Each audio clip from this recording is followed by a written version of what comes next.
Pessoal, que a Argentina está sempre mudando, isso é algo que todos já sabemos, porém agora o país está entrando num momento bem polêmico, com uma transição bem forte, com muitas greves, e enfim, vocês provavelmente já escutaram sobre a reforma trabalhista que o governo do Milei está implementando agora aqui no país. Estou gravando esse vídeo em 2026, e por mais que eu não seja um canal que fale de geopolítica, que fale de política em si, eu acho importante eu falar um pouquinho sobre esse assunto, porque tem muita gente aqui do canal que me segue pensando em vir morar, trabalhar aqui na Argentina, e com essas mudanças entrando em vigor, vai afetar a vida de muitas pessoas, né? Inclusive quem está pensando em vir para cá. Então, hoje, pessoal, eu vou mencionar mais ou menos os pontos principais dessa mudança, tá? O que está acontecendo de fato, o que é que eu estou vendo aqui como um brasileiro que já mora aqui faz tanto tempo, e não vou nem opinar a favor ou contra, simplesmente eu vou contar para vocês e vocês me digam o que vocês entendem dessa mudança, se vocês concordam, se vocês acham demais, se vocês mudariam alguma coisa, tá? Então, para começar já o vídeo dessa mudança que foi proposta e está já entrando em vigor já no Senado. Inclusive ontem, dia 20 de fevereiro, teve um protesto bem forte aqui em Buenos Aires. A primeira parte da mudança fala sobre a extensão do período de experiência, que é aquele momento do trabalho que a gente tem o contrato, né? Quando a gente entra na empresa, é contratado e fica naquele momento de prova, né, de experiência.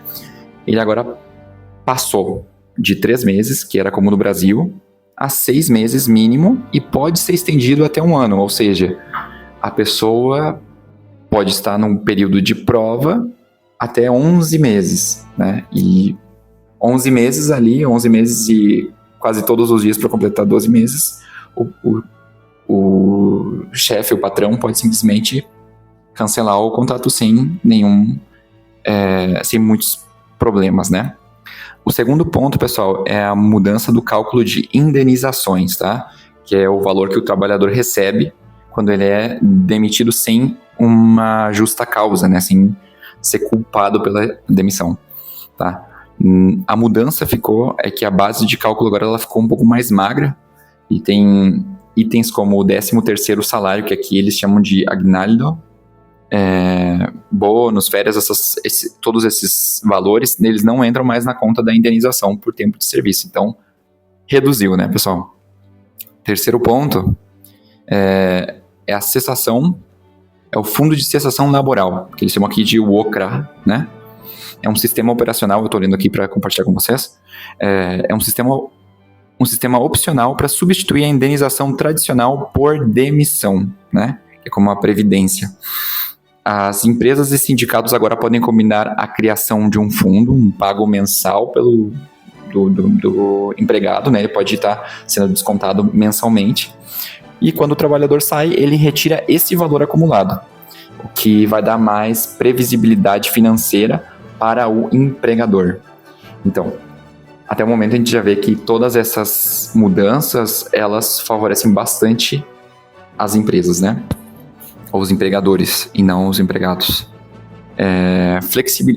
O quarto ponto é flexibilização da jornada laboral e o banco de horas. Essa foi uma que chamou muito a minha atenção, que eu vi que ainda está sendo muito debatida e que eu sei que muitas pessoas também estão comentando, que é o tempo que as nossas horas são organizadas, né, pessoal? Eu acho que no Brasil, até se não me engano, está tendo já um debate bem forte sobre a escala 6x1, algo assim, 5x2, é mais ou menos isso, tá? O que está acontecendo aqui? A princípio, pessoal, permite-se as jornadas de até 12 horas por dia, ou seja, não seria mais as 8 horas, né, de trabalho, 9 horas de trabalho, seriam 12 horas, desde que se respeitasse o total de horas semanais, né, que seriam as 48 ou 45 horas, se não me engano, por semana, né? As empresas elas poderiam mover essas horas, então você pode ser um dia que você trabalhe menos e você compensa no outro segundo a vontade da empresa, tá? Não do empregado. e também foi oficializado o banco de horas para funcionar como uma compensação de horas extras. Então já não seriam pagas com banco de horas. Meio polêmico. Fracionamento de férias, tá? Que eu acho que dos pontos que eu vou trazer, eu acho que é o único que pode ser mais beneficioso para o empregado, caso ele goste disso, que eu acho difícil, que é que no Brasil, o período de férias, até onde eu sei, quando eu trabalhava no Brasil, era de 30 dias, né, de férias. Aqui na Argentina eram 2 semanas, ou seja, 14 dias, tá? Agora, o período mínimo vão ser 7 dias, tá? E antes era de 14, então teve essa mudança aí, que o empregador pode pagar só 7 dias e depois fazer a distribuição diferente. Então, 1 semana em casa.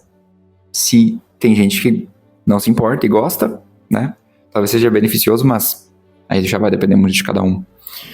6º ponto, punição para bloqueios sindicais. Então, aqui na Argentina, os sindicatos são bem fortes, então praticamente todas as indústrias você vai ver bastante sindicatos atuando, e é como na França, né? Que é um país que sempre protesta por muitas coisas, faz, que nem eu mencionei agora no começo do vídeo, faz interrupções, faz greves, né, com frequência para protestar pelos seus direitos, né, pelas coisas que eles acreditam que estão corretas. Mas agora, segundo essa mudança, vai haver bloquear ou ocupar fábricas e estabelecimentos passou a ser considerado motivo de demissão por justa causa. Passaria, né? Então, vale eu ressaltar aqui, eu destacar aqui que ainda são coisas que estão sendo debatidas e até o momento, até onde eu sei, estão ainda sendo debatidas, não foram 100% aprovadas, né?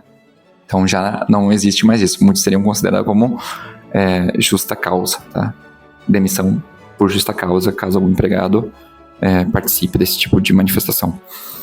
E blanqueio, ou a anistia e regularização. Ok, eles chamam aqui na Argentina de blanqueio, né, de branqueio, seria quando você legaliza, tá, os documentos, quando você trabalha com carteira assinada, então você fala que você trabalha em branco, né, em blanco, e muitas pessoas aqui na Argentina, pessoal, não sei dizer porcentagens, vai variar muito da fonte que você busca essa informação, elas contratam pessoas em negro, que eles chamam que é de maneira irregular. Então eles pagam por fora, né, eles não pagam, não trabalham de carteira assinada, basicamente. Então agora essa mudança propõe um perdão, né, das empresas que tinham pessoas dessa maneira e que elas regularizem essas pessoas sem ter que pagar multa por todo o tempo que elas trabalharam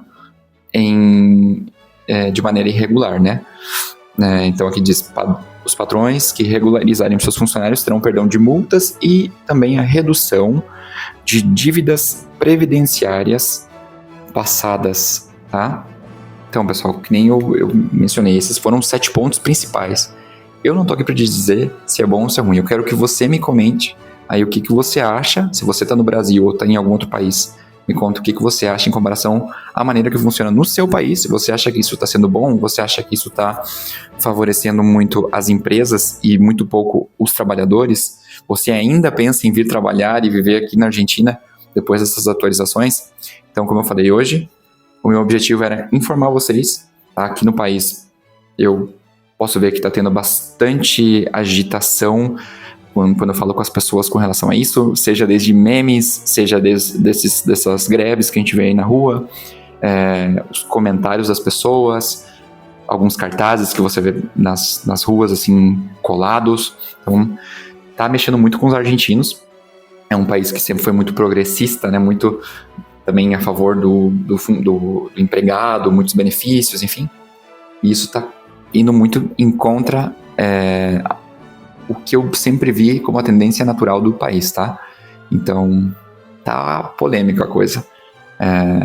Espero que você tenha gostado, espero que tenha sido útil. A minha intenção fazendo esse vídeo é uma das melhores. Se você é argentino, me conta também o que você acha, né? Afinal, você é argentino, vai ter a opinião mais pura sobre esse assunto, tá bom? Então, um abraço, não esquece de deixar o seu like, seu hype, se inscrever aqui no canal. Um beijo e até a próxima.